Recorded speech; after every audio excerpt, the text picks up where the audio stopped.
All right, also 7.4 deals with quadratic equations.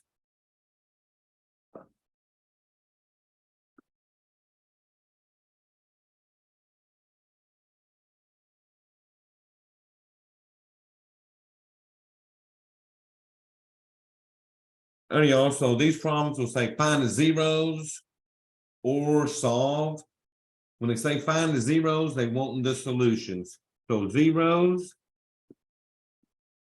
are the solutions to quadratic equations.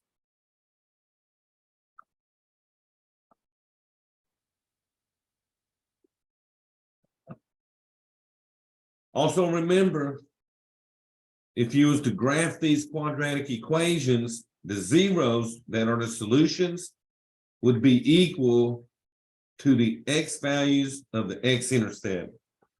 So they're equal to the x values of the x-intercepts.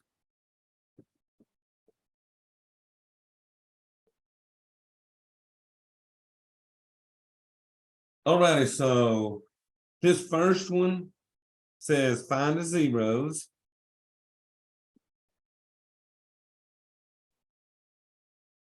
of the following function. All right, let me let one in real quick.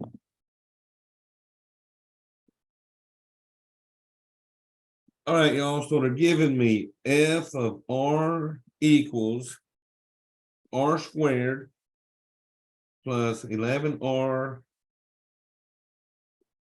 plus 30. So when you find the solutions or the zeros to a quadratic equation, you want to take that function r squared plus 11r plus 30 and set that equal to 0.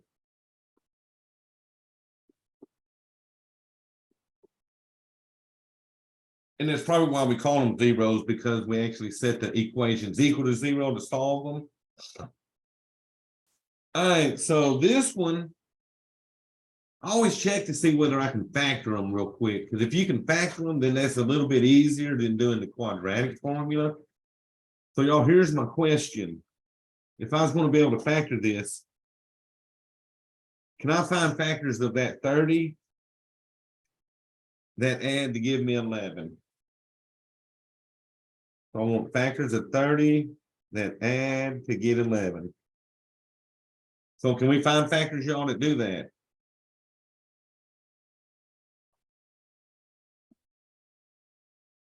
Five and six. 5 and 6. So since we do know we can find factors that'll equal that middle number, let's go on and factor this one, because that'll be a little bit easier than doing the quad formula to it.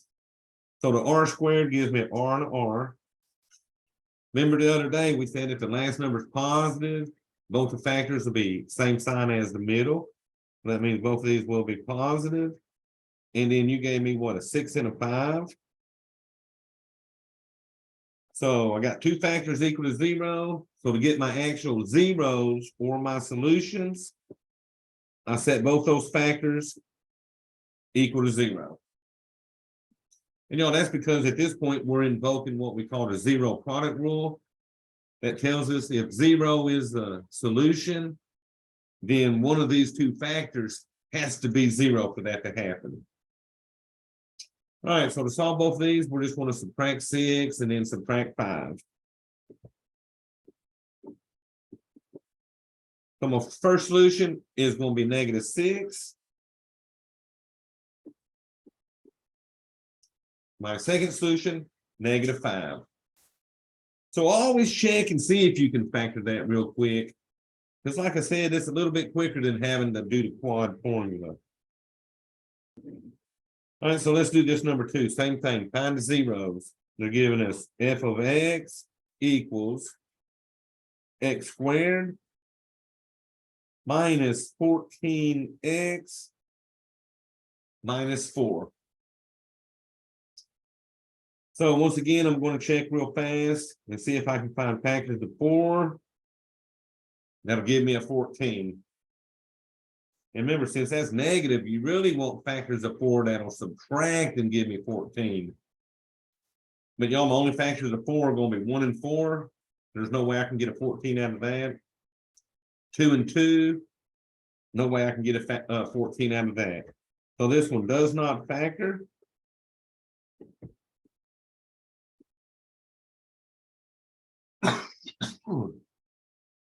So since it does not factor, we're going to be forced to use the quadratic equation.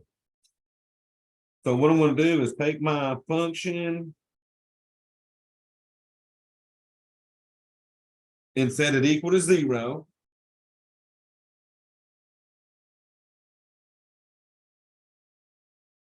Now we got to figure out what A, B, and C are. Remember, A is in front of the x squared term. There's no number there, so that's automatically a 1. B is in front of the x. That's a negative 14. C is number at the end. That's a negative 4. So let me give you the formula again. I'm about to plug that into. Quadratic formula is x equals negative b plus or minus square root b squared minus 4 times a times c. All of this is divided by 2 times your a. So y'all, that's the same thing. When it does not factor, we're forced to use our quadratic formula. So let me start plugging in. I got negative b. That's going to be negative times negative 14. So this negative's only purpose in life is to change the sign of our b here. All right, then we got plus or minus b squared. That'll be negative 14 squared minus 4 times a, which is 1, and c, which is negative 4. All of that over 2 times a, which is 1. So you plug all that into your formula. And then we start simplifying this. First thing I can do, the double negatives on that 14 will make that a positive 14. Plus or minus. So most of my work is going to be under the little square root radical here. So negative 14 squared will be a positive 196. Can you slow down a little bit? Okay.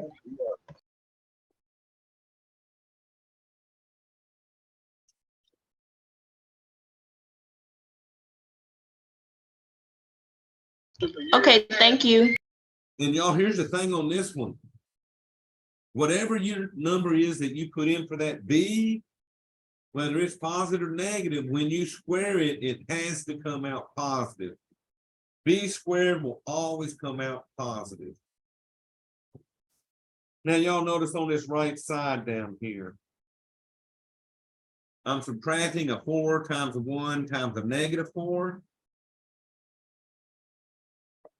Which means when you multiply all these together, these two negatives will make all of that a positive. And then 4 times 1 is 4, times 4 gives me 16. All of that is going to be over 2 times 1, which is 2. So we're pretty much done on the outside with what we can do. The rest of the work will be trying to simplify this square root. So bring down my 14. I can now add 196 and 16. That's going to give me 212.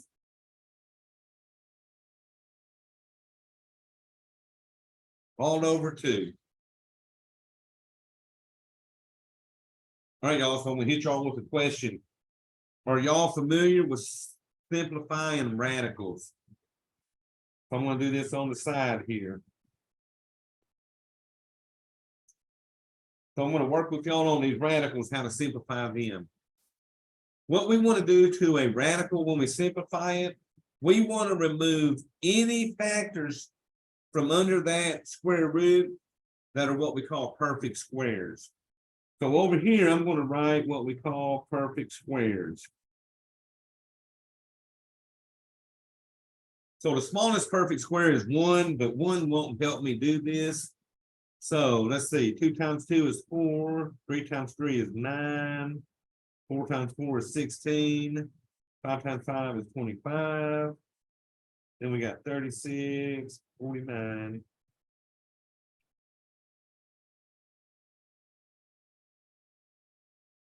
So I'll just do the first few perfect squares, but perfect squares are 2 times 2 is 4, 3 times 3 is 9. But all of these numbers have a square root.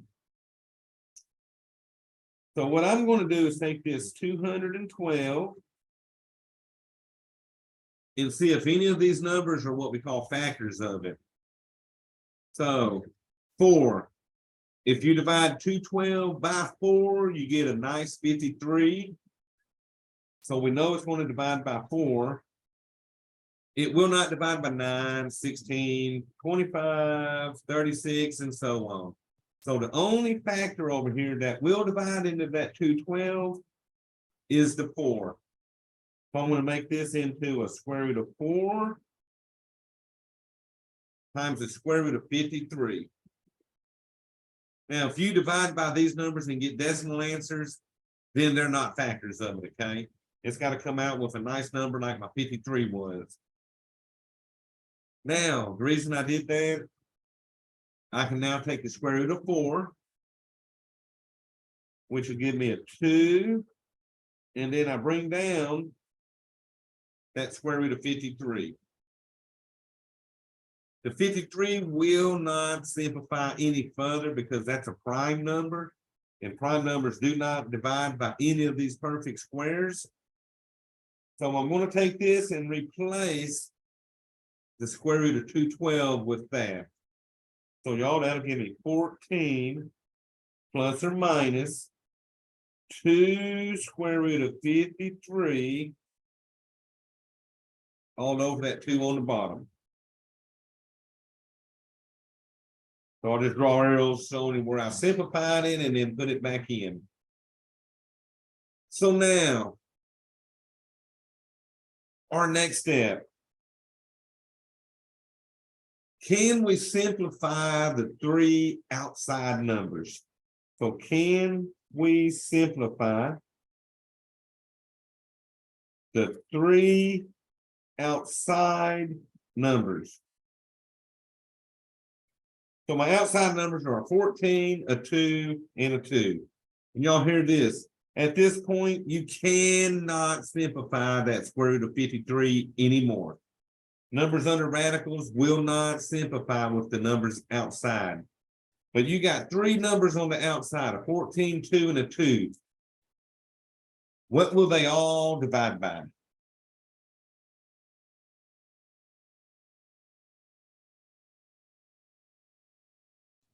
Two. Yeah, they're all even numbers, so we know they're all going to at least divide by that 2. So we'll come up here.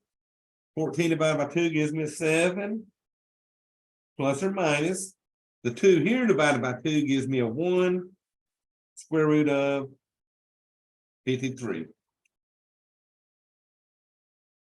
So in MathLab, I use the plus or minus to write both answers at once. But if you wanted to write it as 2 separate answers, the first answer would be 7 plus square root of 53. Your second answer would be 7 minus the square root of 53. So y'all, I'll tell you this, your number 2 is going to be similar to this. And it was really the only one that I seen where you had to simplify a radical like that, okay?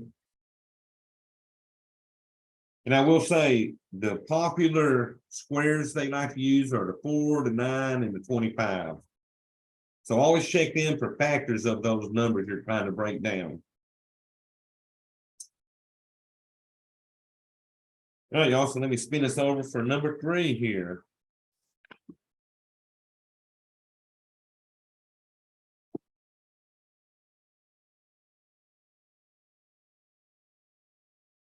All right, so number 3 says x squared plus 7x minus 5 is going to equal 0. Now on this one, they want the exact answers and they want So we're going to get an exact answer. What they mean by exact answer is it's going to have the radicals in the answer. And then they want a decimal approximation.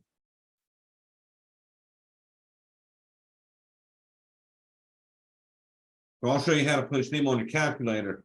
And they want me to approximate the decimal out 3 decimal places. So we're going to go 3 decimal places. Because y'all, these answers, if they got radicals in them, their decimals, if you tried to get that kind of answer out of them, would be never ending. So that's why they want us to approximate it like 3 places. So first of all, can I find factors of 5 that are going to give me a 7?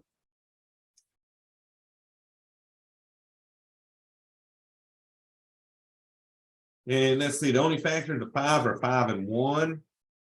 But 5 minus 1 is not going to give me that 7. So we're going to have to use our quad formula.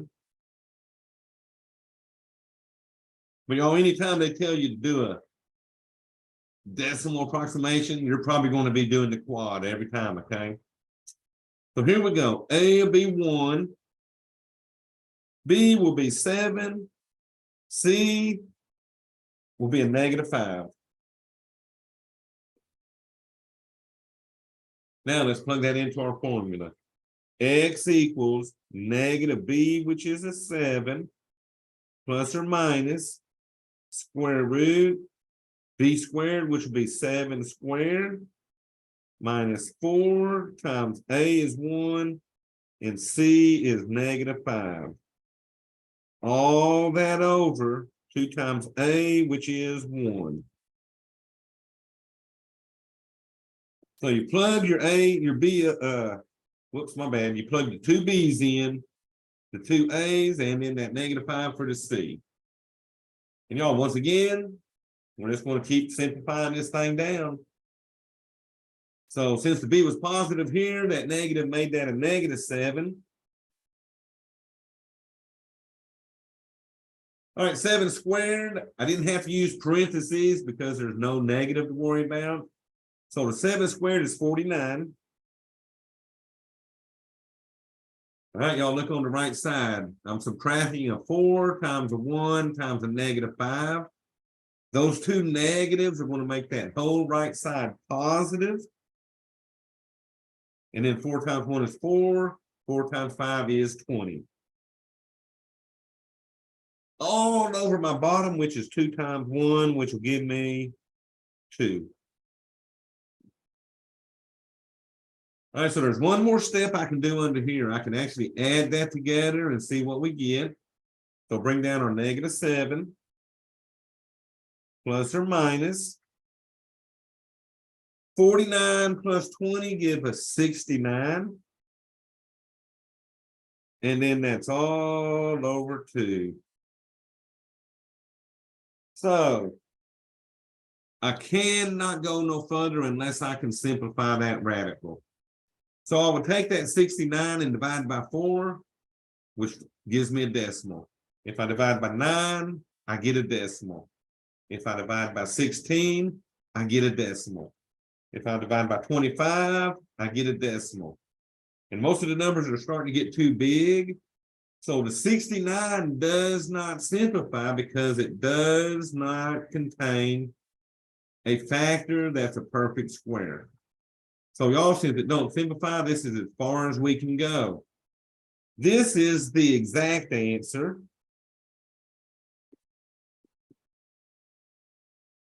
Now to get my 2 decimal approximations,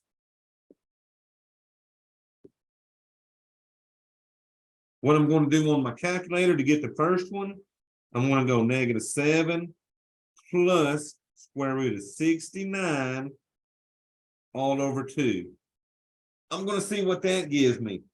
Now, if you want to do this all at one time on the calculator, you got to put the top in parentheses. So we're going to get that answer, and then we're going to come in and use that minus. So that'll give me a -7 minus square root of 69 in parentheses, all divided by 2. So y'all, that's the two things I'm going to punch in the calculator, and I'm going to estimate them out 3 decimal places. So let me now go to my calculator. All right, so remember, I'm going to put it in parentheses and do my -7 plus square root is second x squared over here. That had a 69 under it. I'm going to arrow out of that and close my parentheses. Then I'm going to divide by what was on bottom, which was a 2. Once I hit enter,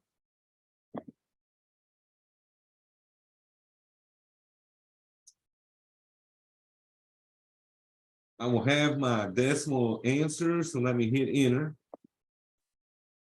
So I get 0.6533.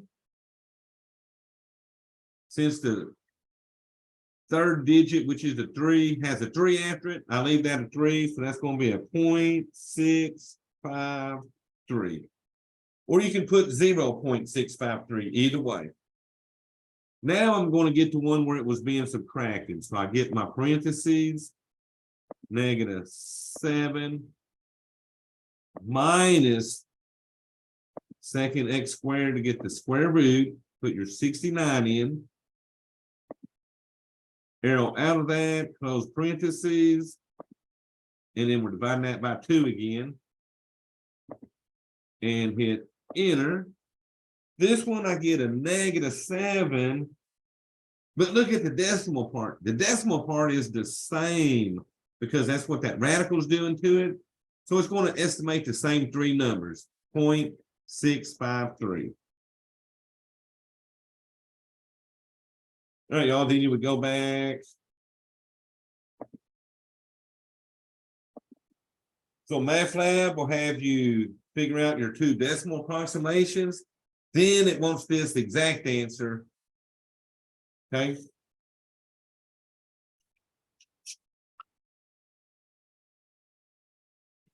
All right, y'all. So I wanted to show you one more example, then I'll get into 4.8 stuff. So this one has f of x equals 4x squared minus an x plus a 9. Now they say, this one says express complex, let me find it. Express complex numbers in terms of I.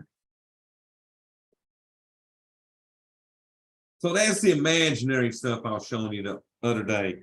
Complex numbers come in this form, a plus bi. So when you get complex numbers, they like you to split them apart into what we call a real part plus the imaginary part. Okay, so they don't want it to be one big fraction. They like them to be split apart. And I'll show you that on this answer, what I got to do to get that, okay? So remember, the first thing, take this, set it equal to 0.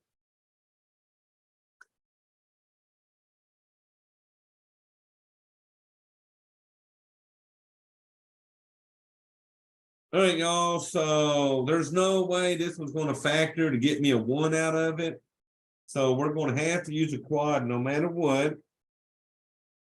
A will be the 4. B will be a -1 since I don't have a number in front of that x. And then C will be the 9. So we're going to start plugging it into our formula. -b, which is -1, plus or minus square root. We're going to square the -1 minus 4 times a, which is 4, and c, which is 9. All that over 2 times a, which was 4.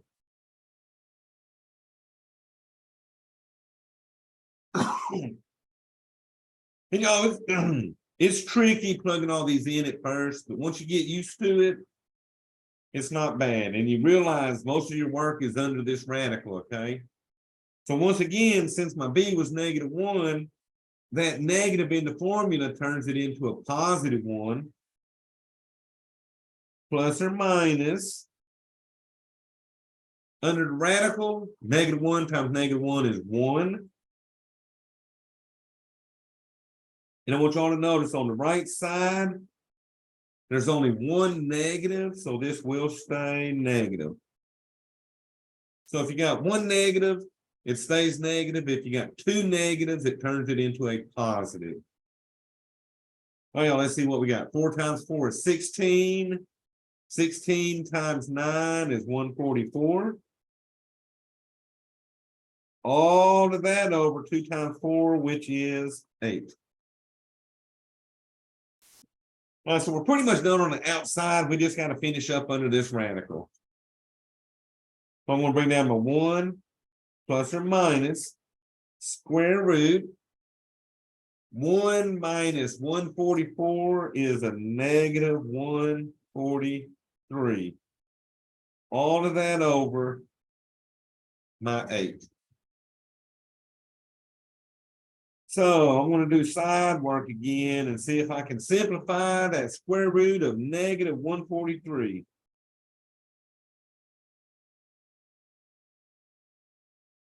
All right, so the 143, I'm going to play with that for a second. It does not divide by 4. It does not divide by the 9. It does not divide by the 16. And if you go through all those perfect squares I gave you, it will not divide by those. So the 143 part is not changing. But y'all, I got a negative under here. Do y'all remember the other day what I did when they had a negative under there?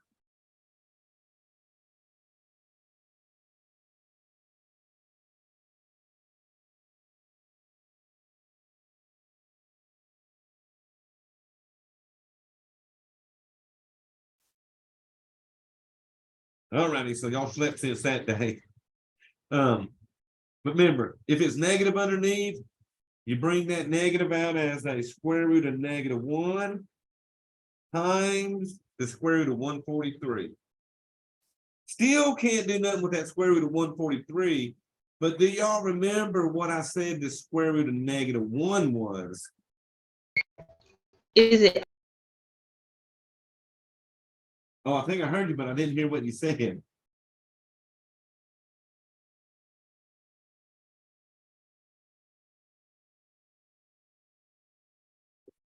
All right, y'all. So I couldn't hear you, but I think you might have said I said it's I. it My is. bad. It is definitely an I. So that becomes an I times the square root of 143. So although the number does not break down, you gotta bring the I out as the I. So that was a good job. So I get 1 plus or minus I square root of 143 all over 8. Now, do you remember right here, I said we got to break it apart into the real part and the imaginary part. So the real part is the 1 divided by the 8. So you're going to go 1 divided by 8 plus or minus. And in this part, you can either put I square root of 143 over 8, or you can put it as a square root of 143 over 8, and then put the I out behind that. But now we have our real part, 1/8, and our imaginary part, square root of 143 over 8, I.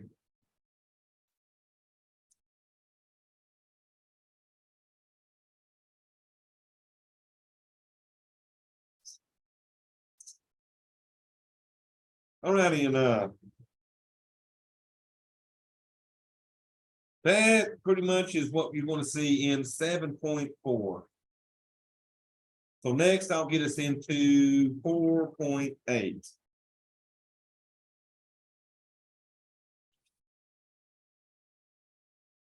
All right, so I'm going to turn my papers.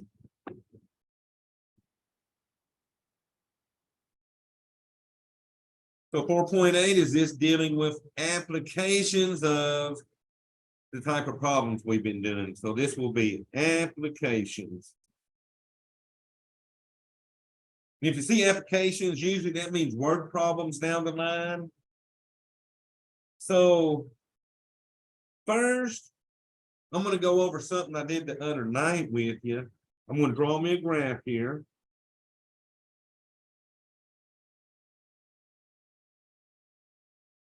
And I'm going to go out about 5 on it.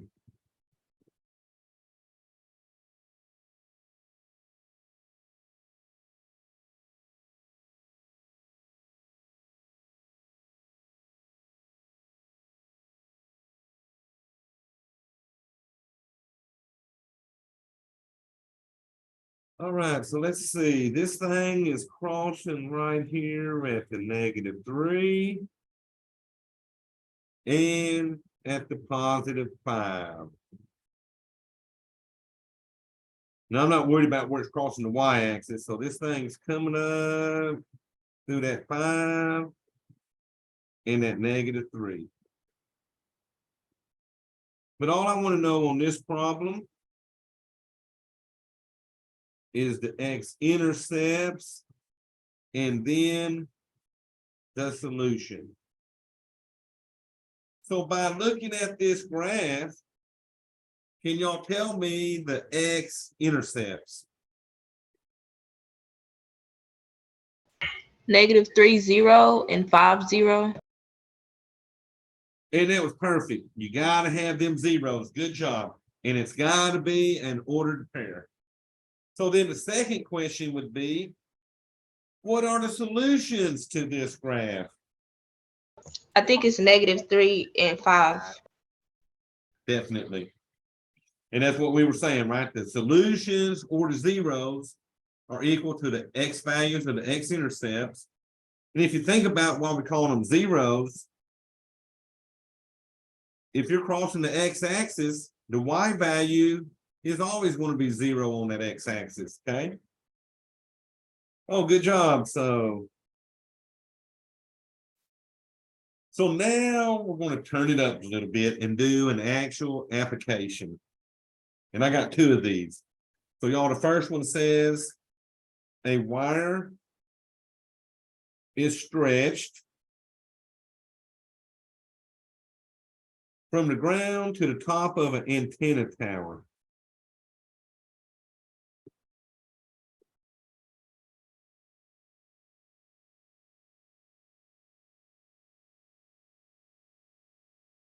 So I got a wire stretching from the ground to the top of an antenna tower.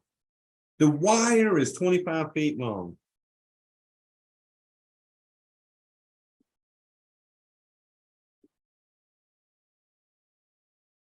Now here's where it's telling me something else.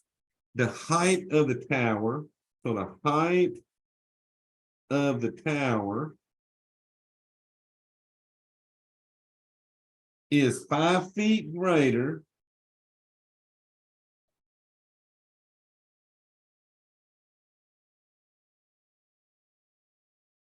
than the distance D. So then the distance D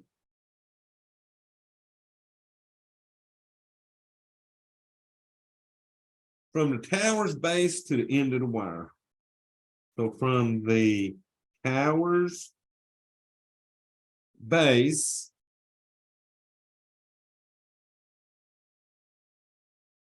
to the end of the wire.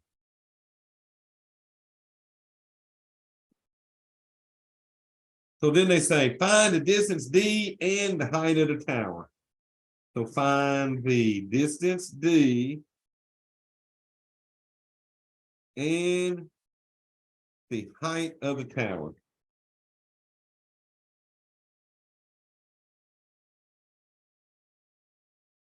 Can you slow down a bit? I want to slow down. I was just writing all that. I'm gonna give y'all time to catch up.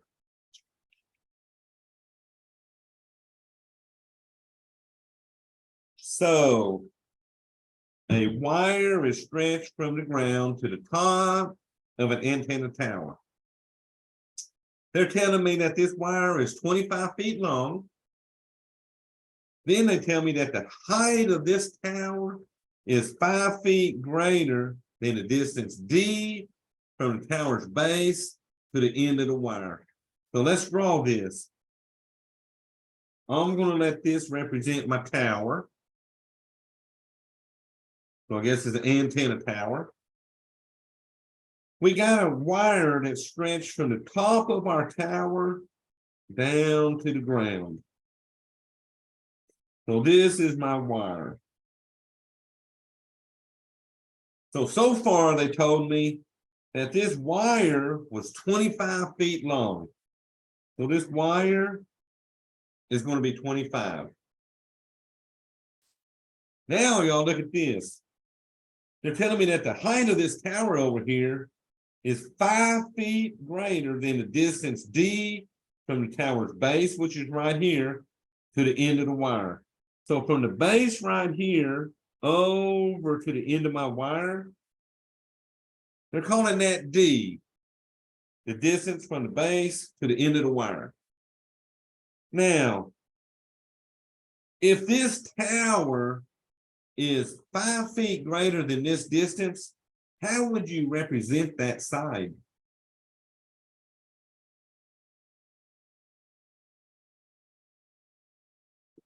So we just got to think, they're giving me D here.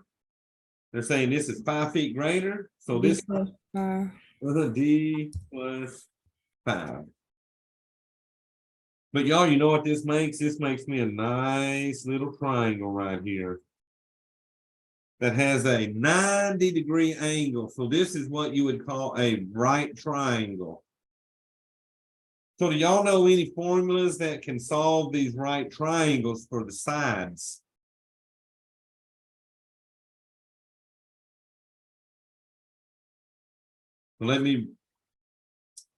So how about, have y'all ever heard of the Pythagorean theorem? A squared plus B squared equals C squared. A squared plus B squared equals C squared.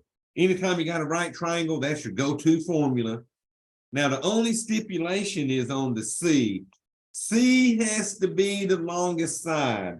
So this side, no matter what, has to be my C. Do y'all remember what we call this long side? Starts with an H.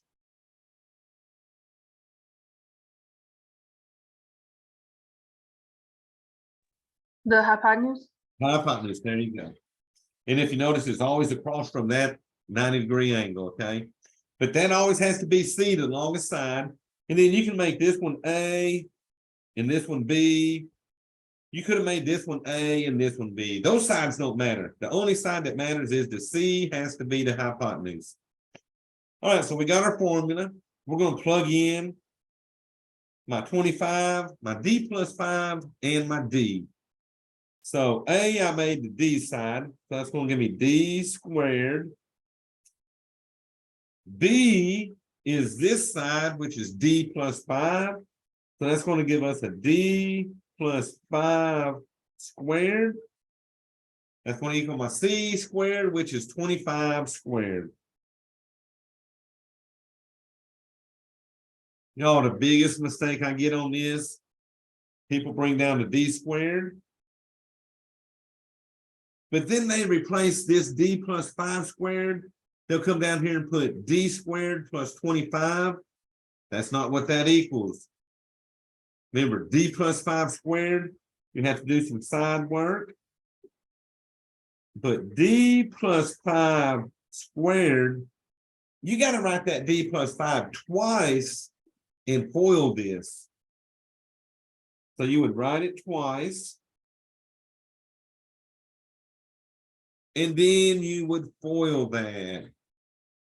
So y'all, I'm going to let y'all FOIL that real quick and tell me what you get from that. So y'all got a D plus 5 times a D plus 5.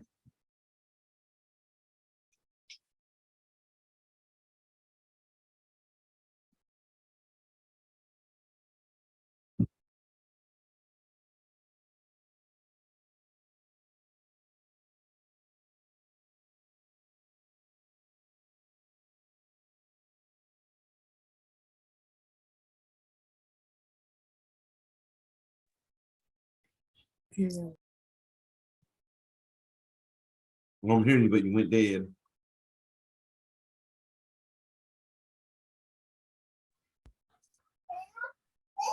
Do they equal 0 on both sides? Oh, so you're okay. So don't try to solve this at the moment. I just want y'all to fool with. D squared plus 10D. You're getting really close. D squared plus 10D plus 25. 25. you're good. Okay, so how they got that, they did this. D times D was D squared. D times 5 is 5D. This 5 times D is 5D. And then that 5 times 5 is 25. And then you added those like terms. Good job. So you got a D squared plus 10D plus 25. That is now what we're going to replace that with, that D plus 5 squared. But notice it don't equal D squared plus 25 because you got that 10D in the middle, okay? All right, so let's do that. D squared plus 10D plus 25. And then y'all, 25 times 25 is 625.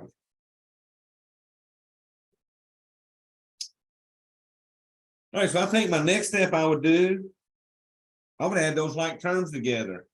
So 1D squared plus 1D squared will give you 2D squared plus 10D plus 25 equals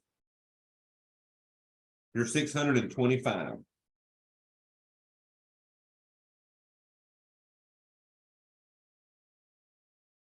So y'all are starting to look quadratic because I got a D squared term.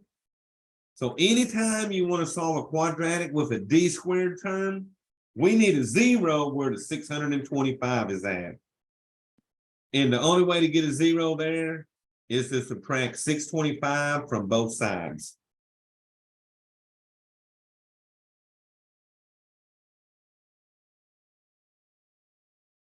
So that you will bring down a 2D squared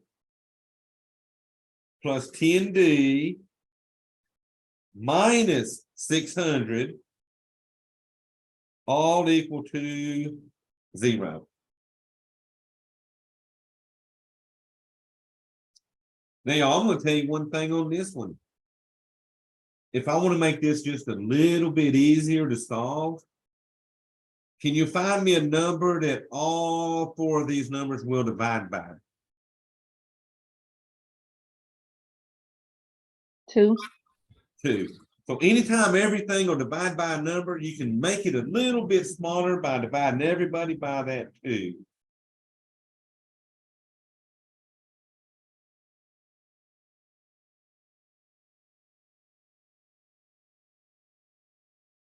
All right, so let's see what that gives me. That gives me D squared plus 5D minus 300 equals 0. So this one, I'm going to solve it by factoring. So let me bring that up here. So if I'm going to factor it, I'm going to put it into parentheses, all equal to 0. You got a D squared up front, so that's a D and a D. And y'all look here. That 300 is negative. So when we had a negative number at the end, these factors had unlike signs. One's positive, one's negative. All right, so what we got to come up with now are factors of 300 that'll subtract and give me 5. So I'm just going to play with that 300 a second. So I know 3 times 100, 5 times 60. What else is there?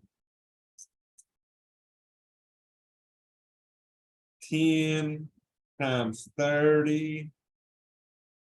I can do 15 times 20.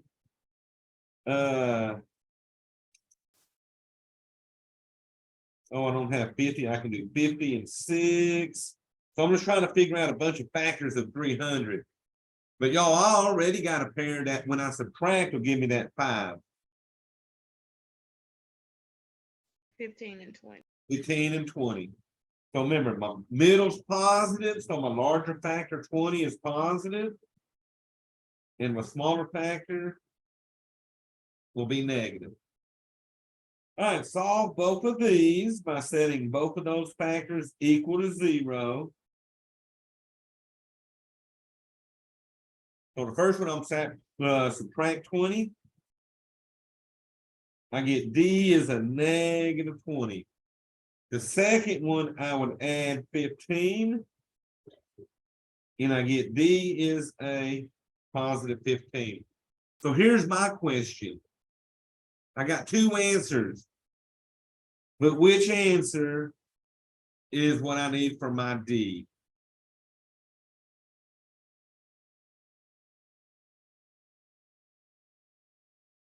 So think about it. You're looking at a distance. Can the distance be negative?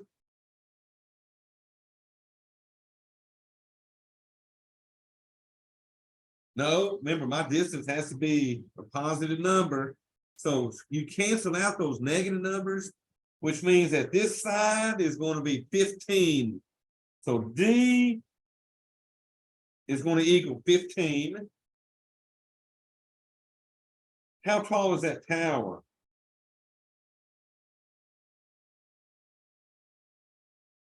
So 15 here, what y'all gonna put from a tower?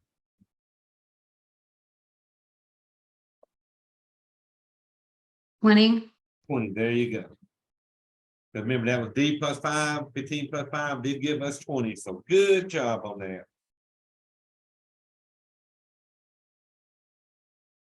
So this will be the worst of the two problems. The next one I'll give you is not quite as tedious as this one.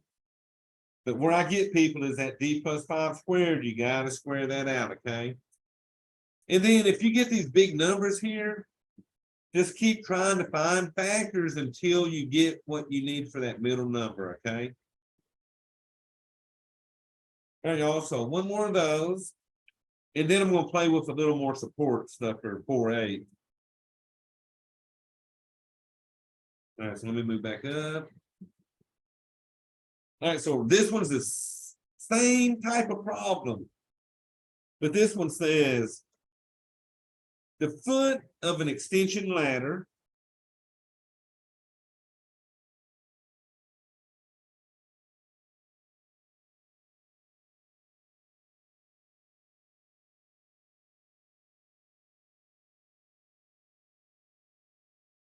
is 7 feet from a wall.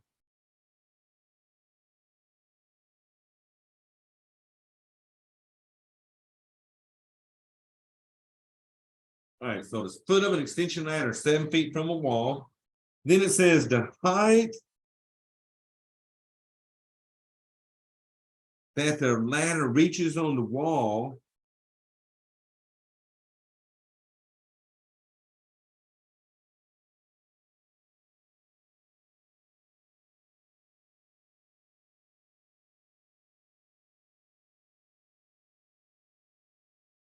and the length of the ladder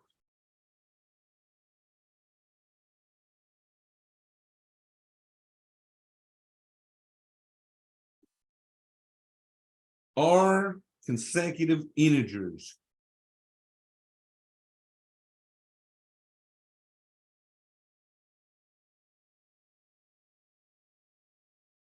Oh, then it says, how long is the ladder?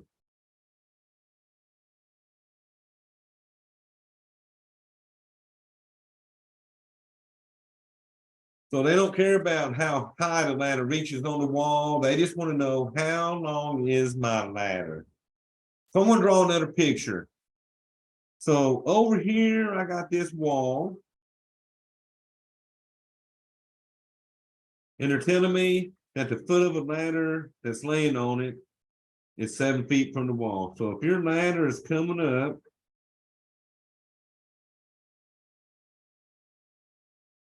they're telling us that this foot of the ladder from that wall is 7 feet. So this side is gonna be 7 feet. So I gotta get 2 more sides, and if you notice what's about to happen, I'm about to get another one of these right triangles. But y'all, I need to figure out what to put here. They're telling me that the height the ladder reaches on the wall and the length of this ladder are consecutive integers. So I'm going to let the height that it reaches on the wall be my X. So to get this ladder, what do they mean by consecutive integers?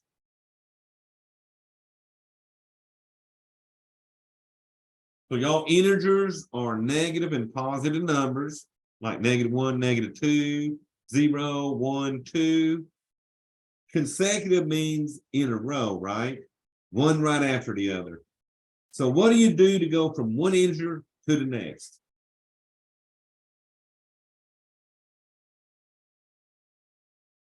So what do You you add or minus 1?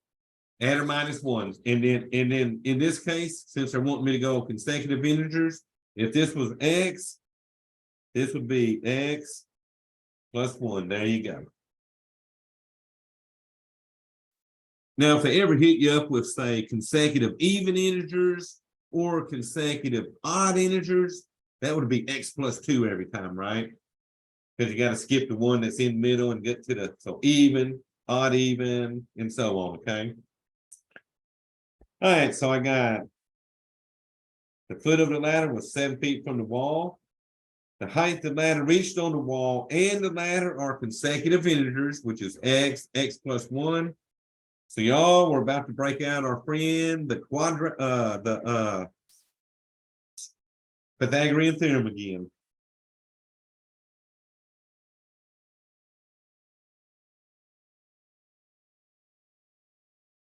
So the only thing I know for sure is that this longest side, X plus 1, has to be RC. And then I'll let this be A and this one be my B. So let's plug in. A squared will be 7 squared. Plus my B squared will be my X squared. That's going to equal my C squared, which will be the X plus 1 squared.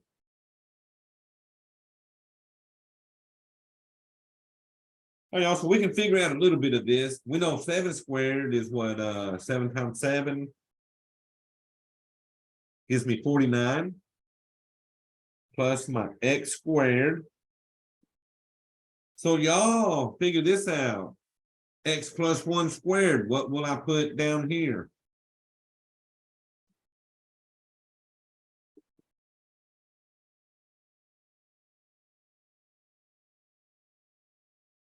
And I will give you a clue. You will FOIL that again.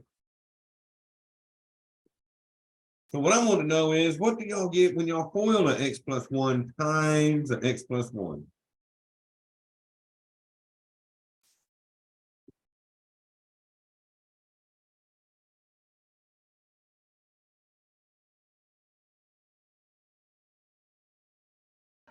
Is it x squared plus 2x plus 1?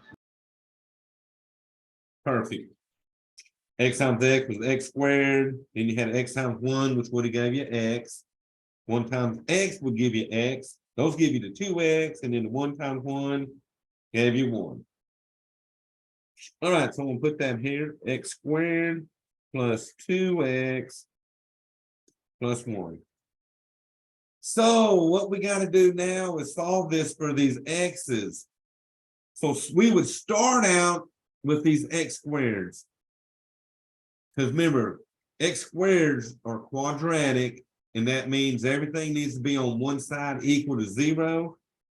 But y'all, watch what happens when I subtract my X squareds to move them. If I subtract X squared from this side and that side, all the X squareds are all canceling out. Anytime they're on opposite sides and they got the same number in front of them, when you try to move them, they're going to cancel.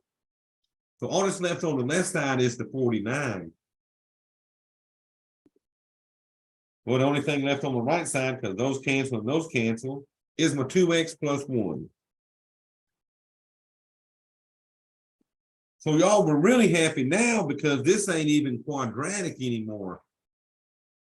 This just have an x in here and we can solve for that x in about 2 more moves. So to solve for the x, I'm going to take care of that 1 by subtracting 1 from both sides. So that's going to give me 48 equals 2x. So notice the 1 will go with the wire. It stays quadratic, so you got to factor that one. But this one, the x squares go away, so it's not quadratic anymore. So now we can actually solve that for the x by dividing both sides by 2.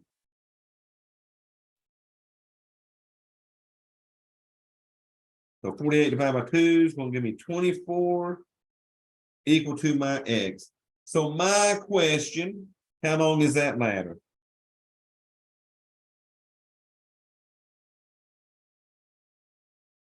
And they'll give you the box here. You'll have a box here, and then it'll say feet out beside it. All we got to do is put our number in. So how long is that ladder? 25 feet. 25 feet. There you go. I'll tell you what gets a lot of people. They solve it for the x, and they put that 24 in here. Well, y'all, they're just throwing you a curveball. X is how high the ladder was. You got to do like you just did and add that 1 to it, okay? All righty, so that's my main college algebra part. So I'm going to keep y'all about 15, 20 more minutes and do the support for 4.8, okay?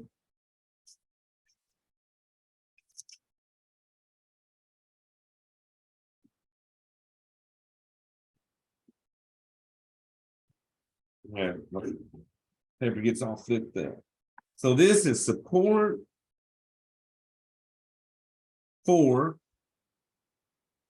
4.8. All right, y'all. So the first one says multiply.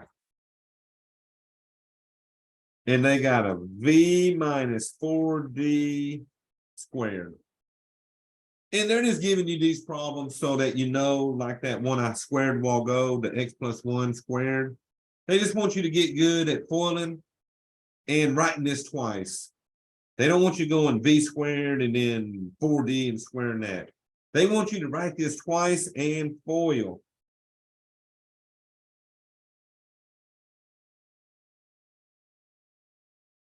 So v times v is a v squared.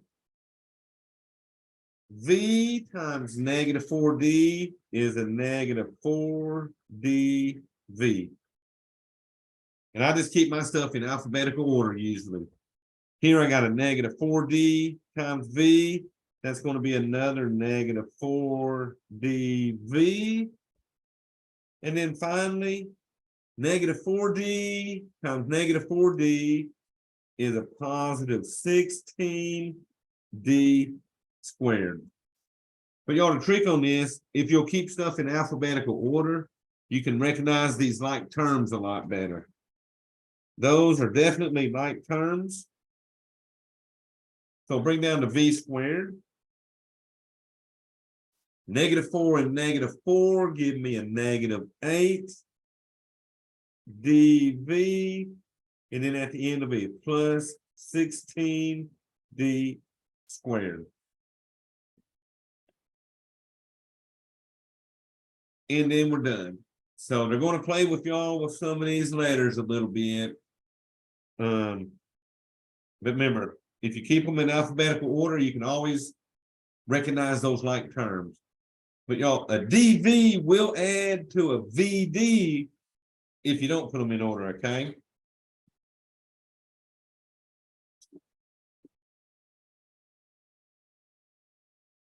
X squared plus 2 squared will be an x squared plus 2 times the x squared plus 2.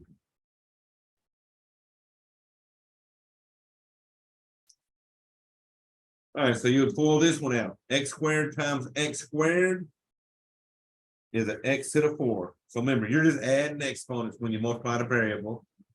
X squared times 2 is a 2x squared. 2 times x squared is a 2x squared. And then 2 times 2 gives me a 4. Are you noticing when you got these type of things and they're squared, the middle two terms always match in double? Right here, I got 2x squared, 2x squared. All I'm going to do when I add them together is double it. So I got an x4. 2 plus 2 gives me 4x squared. And then bring down your 4. But when you do a binomial being squared, the middle two terms always match, okay?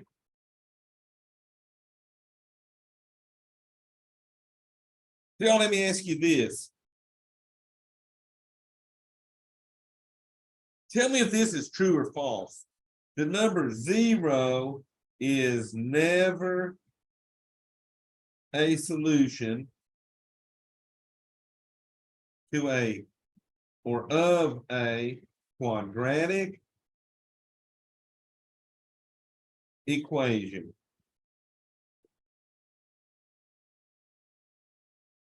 So basically, can 0 be an answer to my quadratic equations?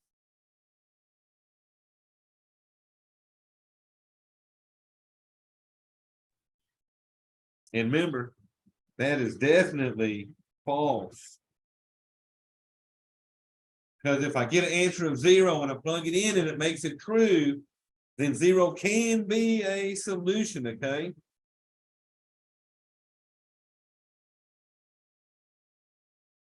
So remember, any number can be a solution, okay? Now, to show you one of those, let's try this next one. T squared plus 3t equals 0. Now notice, you got a t squared term and a t term, but you don't have the number term.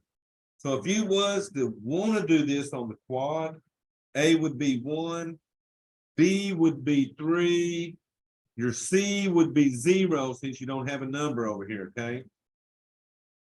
But y'all, I'm going to show you how to do this by factoring again. Since I got a t squared and a t term, that means they both have a common factor of a t. So what you would do is factor the t out and put what's left into parentheses. So when you factor a t out, you're basically dividing the t from both of those. So if you had a t squared and you factor a t out, that's going to leave you 1t. If you got the 3t and you factor the t out, that leaves you to 3. So y'all, let me ask you this. Remember we said 0 could be a solution? Well, 0 squared is 0. 3 times 0 is 0. 0 plus 0 does equal 0. Well, that shows you right there that 0 can be an answer, okay? All right, watch this. You got two factors, the t and the t plus 3. You're going to set both of them equal to 0. Well, y'all can't do nothing else with that. And so one answer is 0. The second one, we got to get the t by itself. So we're going to subtract 3.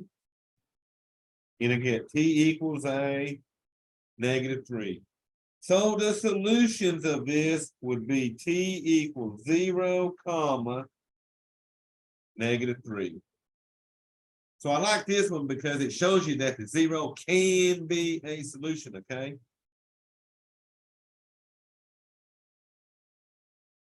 All right, y'all, I'm gonna see if y'all remember what I did the other night to solve one like this. I got a c squared equals 16. This can be done really quick if y'all remember one move that I can do to that.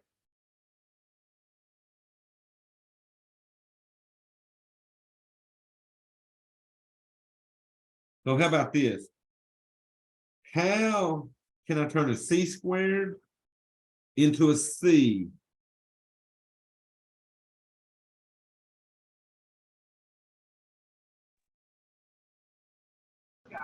By Square root. Oh, I would, that went, I couldn't hear that. So do y'all remember the other night? Did I not show y'all? Yeah, we did the 7.4 support. And when I had a C squared by itself equal to a number, I took square roots of it, remember? And then I took the square root of that 16. Because the square root of a C squared gives you a C. Well, now let me ask y'all this. What's the square root of that 16? 4. Oh, you're halfway there. Or -4. There you go. And y'all remember that's when I use that little symbol, the plus or minus. Okay, that's right. That's right. That's right. So since you got an exponent 2 here, you gotta get me both answers. So that +4 and that -4. Yeah, I love those ones when you just got a C squared. You just square root it and be done with it, okay? Now that one you can either use a plus or -4, or you could actually come in and do like y'all said, the 4 and then -4. All right, I got one more to show you, and then that's all this support. Wait, I got a quick question. Yeah. So if you're trying to graph it and it's a C, like C equals plus or -4, you can always break it up into the coordinates like that. Yeah, so if I was going to try to graph this at this point, I know that it's crossing that x-axis at both of them points also, okay? Okay. All right, cool. Thank you. So for sure, this thing will be over here at -4, over here at +4. Hmm. All righty, y'all, so let me see this last one. They want us to solve. So let me pull that up. And they got a 8 plus 2r minus r squared equals 0.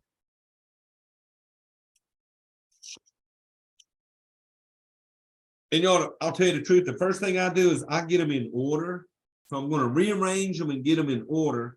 So I'm going to put that negative r squared up front. Then I'll put my plus 2r. Then I'll put my plus 8. All that equal to 0. And y'all, here's one thing that I do to this. I want to make the r squared term positive. It makes these problems a lot better if you'll make that r squared positive. So if that's a negative r squared, what can I divide everybody by?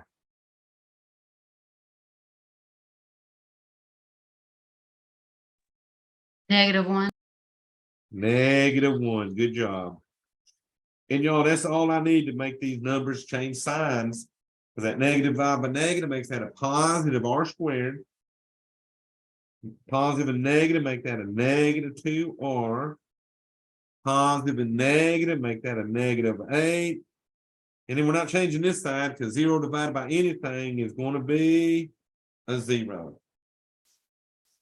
So at this point, I got a negative at the end, which means we want to have unlike signs. But since that's negative, can I find factors of 8 that'll subtract to get a 2?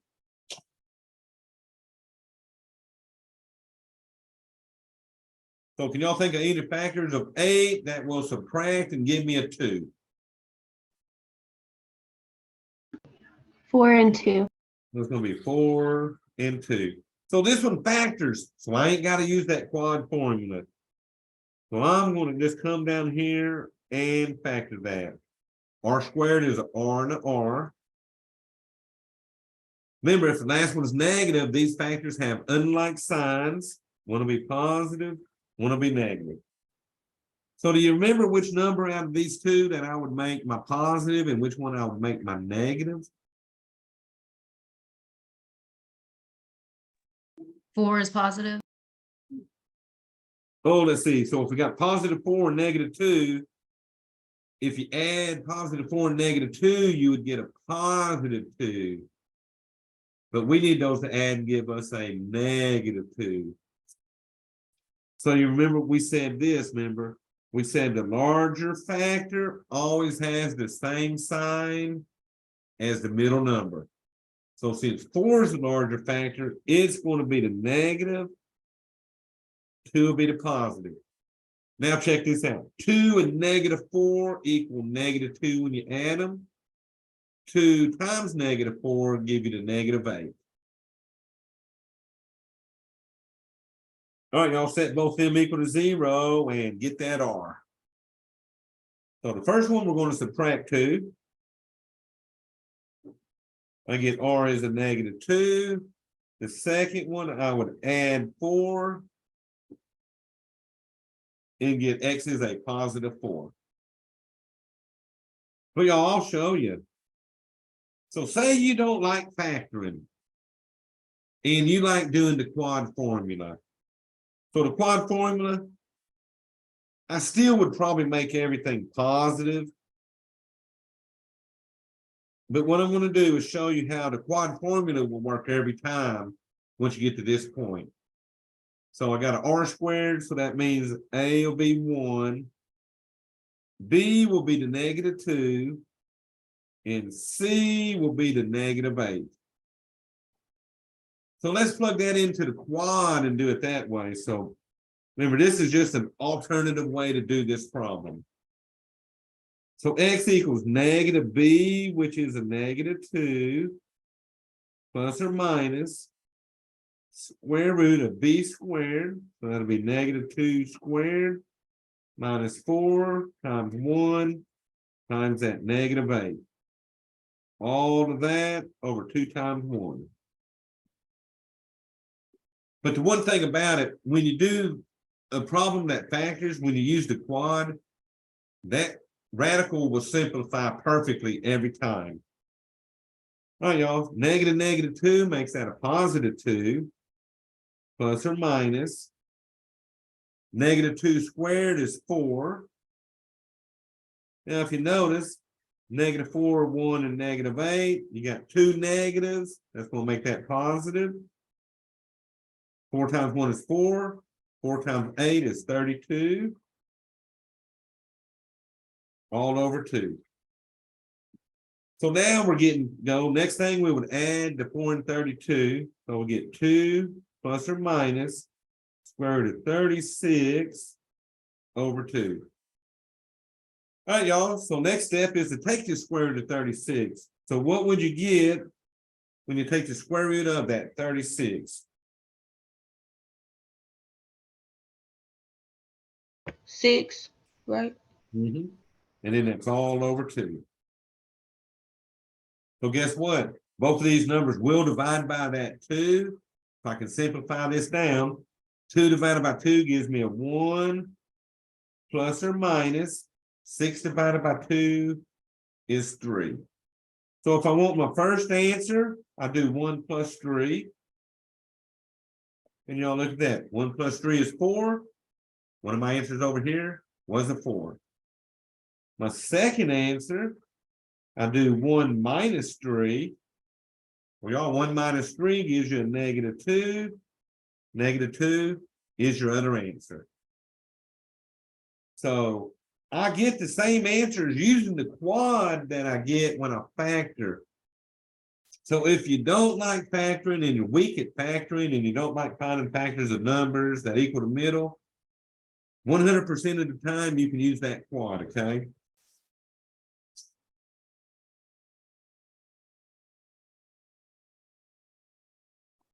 All righty, y'all. So that was the support for our 4.8. So next week we'll knock out 7.5, and then I think it starts with like 6.1 and 6.8 and stuff like that. And then a couple more weeks we'll start getting into our second test. So questions over this today?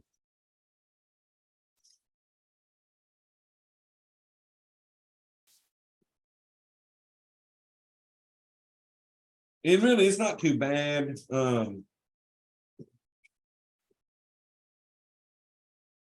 That quadratic formula, I was going to say, I sent y'all program the other day. So let me show you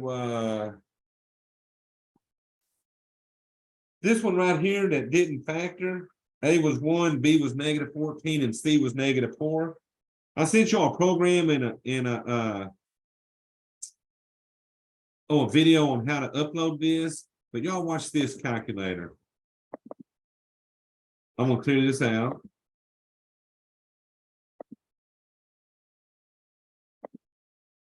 And if you can't figure out how to get it programmed into your calculator, come to the school when I'm there, and I'll put it from my calculator right into yours. But watch this.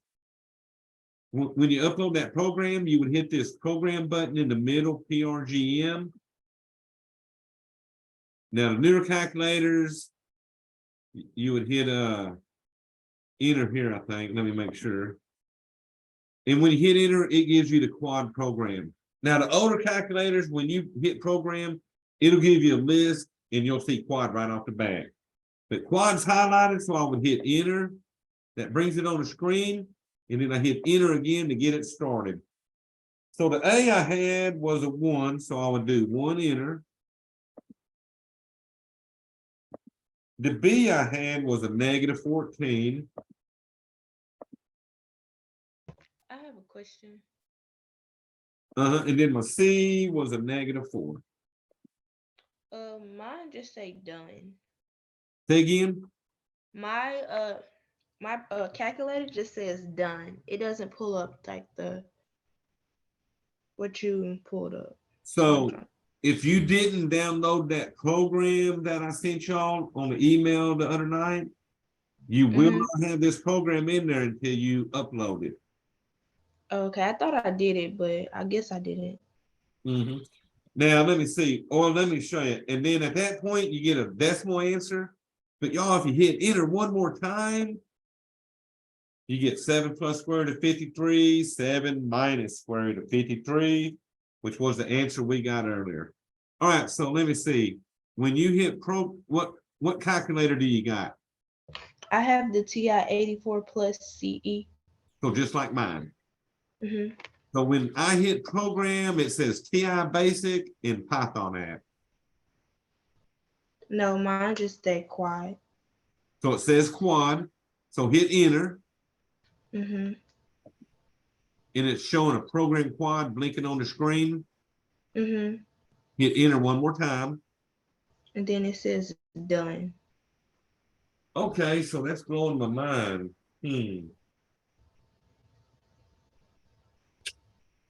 All right, so we might have to reload that. Let me think. Because it's getting the program to it because it's right on the right side saying done. Yes, sir. That's what it's saying on my screen.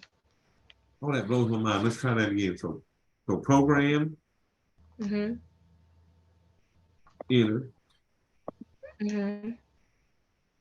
So it does blink at this point, program quad blinking. Yes, sir.